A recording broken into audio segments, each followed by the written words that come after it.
Ngayong araw na ito, ating pinagdiriwang ang National Bible Day. Ngayon itong magandang tanong, bakit mahalaga ang Bible sa buhay ng bawat Kristiyano? You see guys, hindi lang dahil ito ay isang religious book, hindi lang ito dahil sa tradisyon, kundi ang Bible ang pangunahing evidence and foundation ng ating faith. Sabi nga ni Apostle Paul sa 2 Timothy 3:16-17, all scripture is God-breathed and is useful for teaching, rebuking, correcting, and training in righteousness. Ibig sabihin, ang Bible ay hindi lamang isinulat ng tao.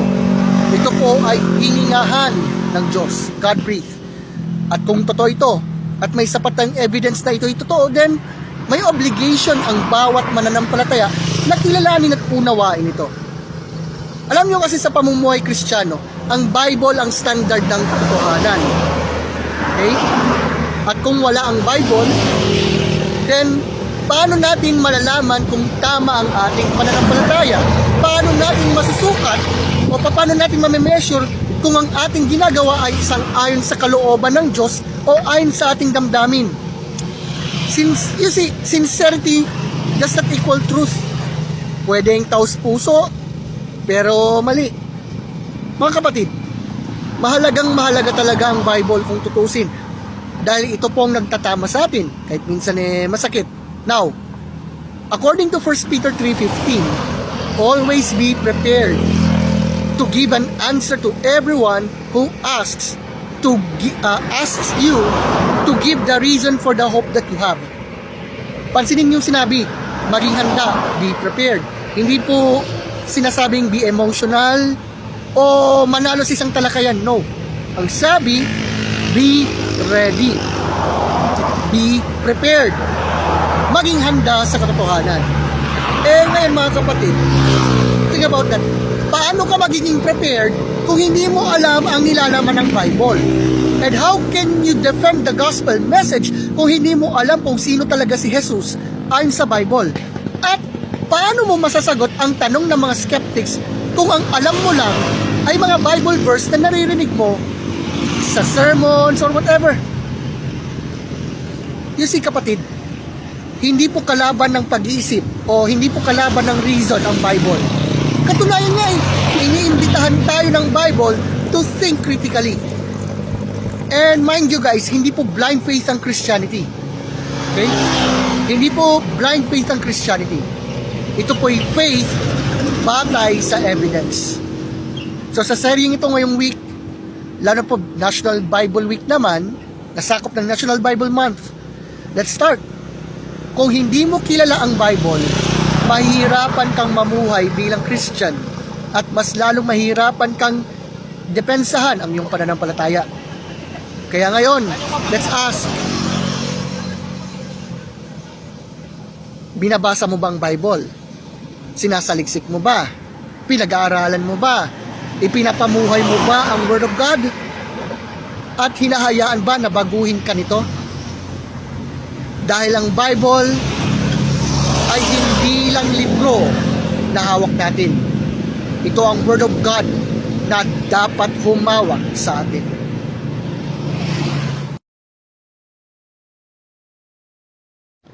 Hello guys! As the continuation of commemorating National Bible Month, let's continue. Ang Bible ay hindi ibinigay ng Panginoong Diyos para lang manalo sa isang diskurso, kundi para hubugin ang ating buhay at tayo ihanda sa katotohanan. You see my friends, may mga reactions lalo na pag sinasabi nating mahalaga ang Bible, totoo at reliable. But as Christians, you see, hindi tayo tinawag para mag-revenge, no? Hindi po, kundi para matuto at mag-reflect.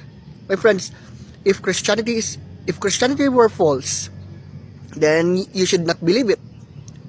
But if it's true, you should not ignore it.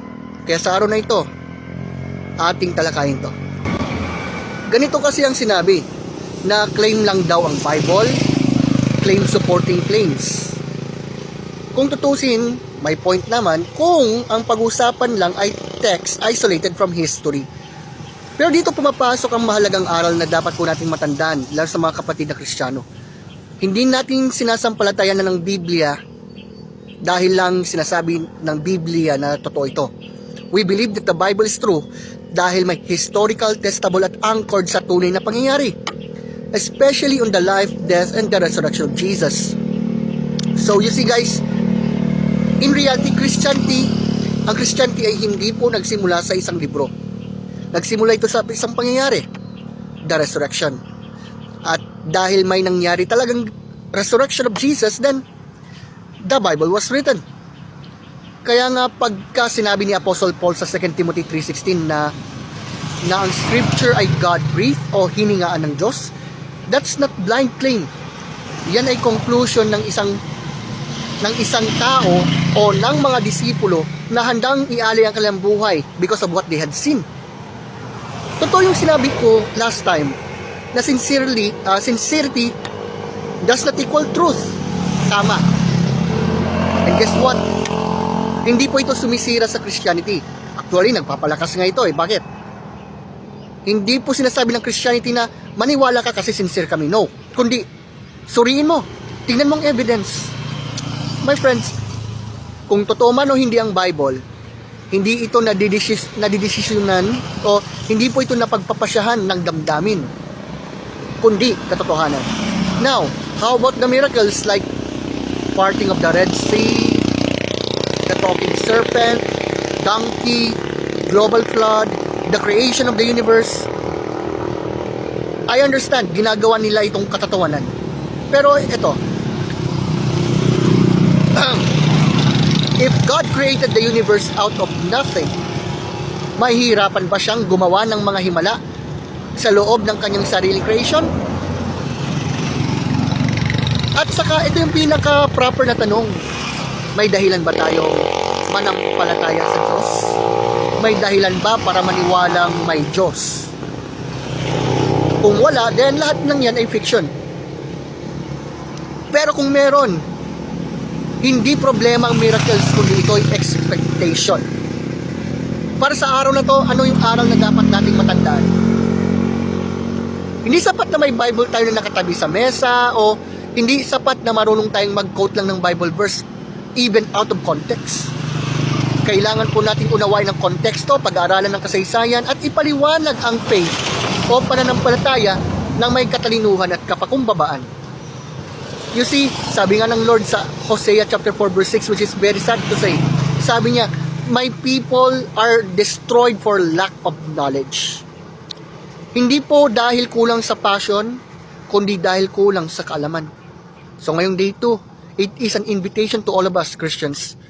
Don't be afraid to the questions. Huwag po tayo mataranta sa mga criticisms. Sa halip, hayaan nating ang Bible ay hindi lang puro depensa lang, kundi gabay sa pamumuhay at sandata ng katotohanan. Or should I say, sandata sa katotohanan. Dahil ang Bible ay hindi lang aklat na binabatikos ng iba, kundi ito ang salitang patuloy na nagbabago ng buhay. And to ask question, if the Bible is just a fiction, bakit kaya ang librong ito ang laging kinikriticize, laging binaban sa ibang bansa, laging pinagbabantaan na sunugin? At bakit lagi itong kinikriticize? Dahil ba sa naglalaman ito ng katotohanan tungkol sa Panginoon? Think about that for a moment, mga kapatid. Ng araw, sa pagpapatuloy ng ating National Bible Week Reflection, there's a question na mahalagang itanong sa bawat Kristiyano. Ang Biblia ba ay mapagkakatiwalaan? Is the Bible truly reliable? This is not just a simple question.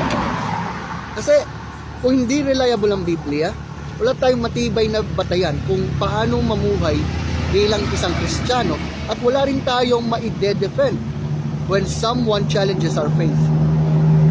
But if the Bible is truly reliable, then may obligasyon tayong pakinggan, sundin, at ipagtanggol ito. Una sa lahat, tandaan natin, ang Christianity ay hindi po nakatayo sa isang philosophy o moral teachings kumbaga.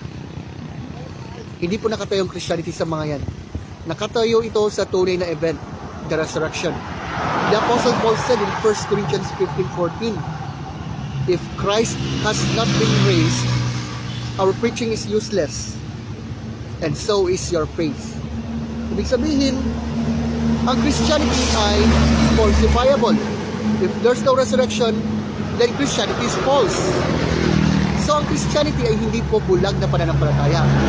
It is the faith that risks being tested by history. Pangalawa, why is it important in Christian living? Ito kasi ang nagbibigay linaw sa tama at mali, kahit kontra ito sa uso, sa culture, at minsan kahit sa sarili nating kagustuhan.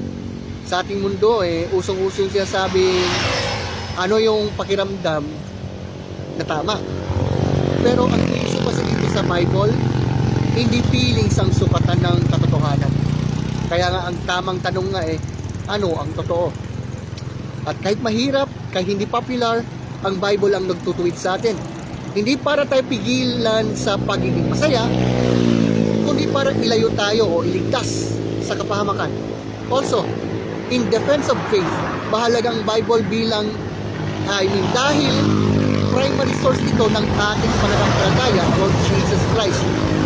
Hindi natin siya nakilala base sa haka-haka, pelikula o memes. Kilala natin siya batay sa historical documents na isinulat ng mga eyewitnesses at malapit sa mga eyewitnesses. Totoo, meron din mga mahirap na stories dyan, like miracles, global flood, creation, resurrection, you name it. Pero ang tanong kasi dyan, may sapat bang reason to believe that God exists? Kasi if God exists, hindi po problema yung miracles. Ang problema ay kung tatanggapin ba natin ang conclusion na may Diyos talaga.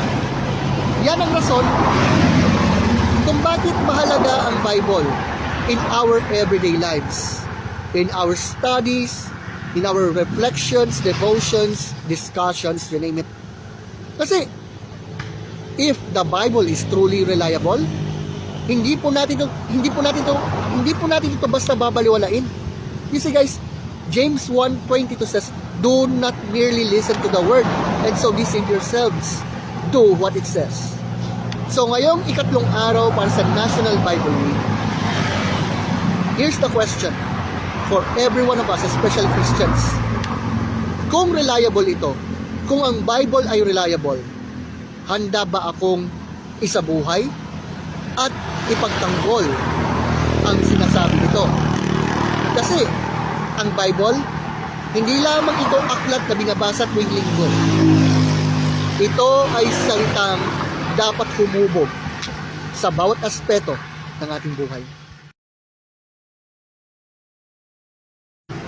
Magandang araw mga kapatid. Ngayong day 4 ng National Bible Week, gusto ko pong bigyan ang isang talagang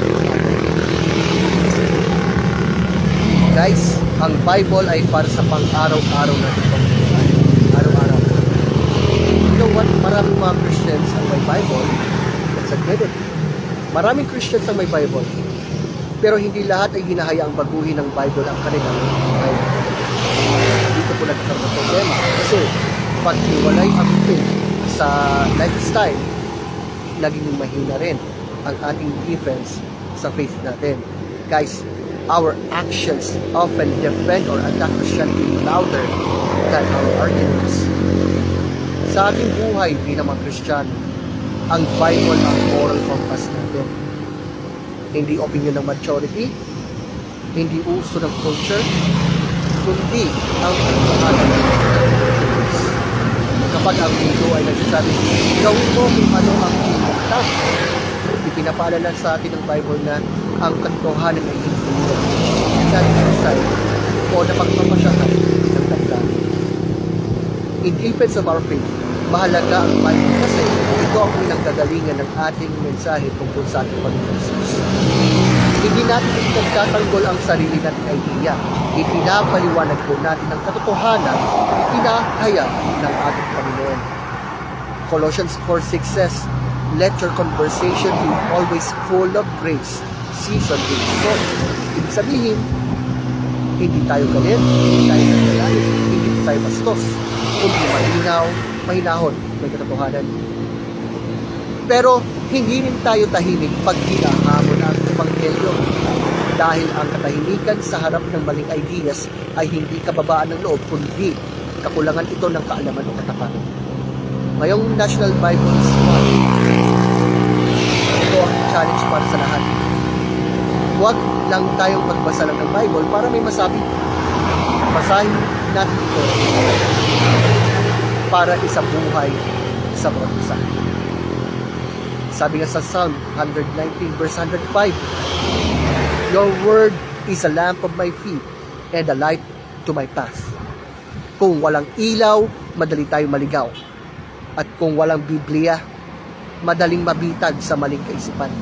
Sa araw na ito, mga kapatid, let's ask ourselves, hinahayaan ko bang akayin ng Bible ang buhay? And if someone asks me about my faith, am I willing to answer it with truth and love? Dahil ang Bible ay hindi lamang aklat na binabasa. Ito ang sandatang ginagamit ng ating Diyos para baguhin ang mundo simula sa ating buhay. Sorry for this late upload. Ngayon lang tayo nakagawa. But this time, this is the day 5 on National Bible Week. Mahalaga pong balikan natin ang pinakamahalagang tanong. Ano po ngayon ang ating gagawin sa Bible? You see guys, sa ating pagbubulay-bulay, ating nakita na ang Biblia ay hindi lang tradisyon. At lalong hindi lang collection ng claims at hindi rin ito kalaban ng pag-iisip o rationality. Ito po ang foundation ng Christian living at sandigan sa pagtatanggol ng pananampalataya. You see, you cannot defend a faith you don't understand, and you cannot live a truth you don't know. So, kung talagang totoo yung sinasabi ng Bible at may sapat tayong dahilan para maniwala na totoo ito, then hindi po pwedeng neutral ang ating tugon. You see guys, hindi sapat na may Bible ka sa bahay, hindi sapat na naka-highlight ang mga passages dyan. Ang tanong doon, binabago ba ng Bible ang kaparaanan ng ating pag-iisip, pagsasalita at pamumuhay? Sa buhay Kristiyano, ang Bible ang humuhubog sa ating karakter. Ito ang nagtutuwid pag tayo'y nagkakamali. Ito ang nagpapalakas pag tayo'y nanghihina. Ito ang nagpapaalala kung sino tayo at kanino tayo nabibilang. And in defense of our faith, ang Bible ang nagbibigay ng malinaw na larawan kung sino ang ating Panginoong Hesus. Hindi ang culture, hindi ang opinion, kundi ang history na ipinapahayag sa Scripture. You see, sabi nga ng Lord sa Matthew 7:24, Everyone who hears these words of mine, sabi niya yan sabi niya, and puts them into practice is like a wise man who built his house on the rock. So ang pananampalatayang nakatayo sa Bible ay hindi po madaling gibain. Kahit man tanungin, kahit kutsain, kahit hamunin, o kahit may mga nagsasabi na, Kristiyana at ganito. Guys, ngayong araw na to, as we close this series here, in this National Bible Week and National Bible Month as a whole, here is the invitation to all of us. Huwag lang nating ipagdiwang ang Bible o i-commemorate lang. Atin po sanang isabuhay ang mga salita ng ating Panginoon. Huwag lang basta ipagtanggol lang kung ano yung nakaulat sa Scripture, kundi sikapin po natin na ating ipakita sa gawa. And at the end of the day, mga kapatid, ang pinakamalakas na evidence for the Bible ay hindi lang ang mga pages nito, kundi ang mga buhay na binago nito magsimula sa atin. God bless you guys and have a great day.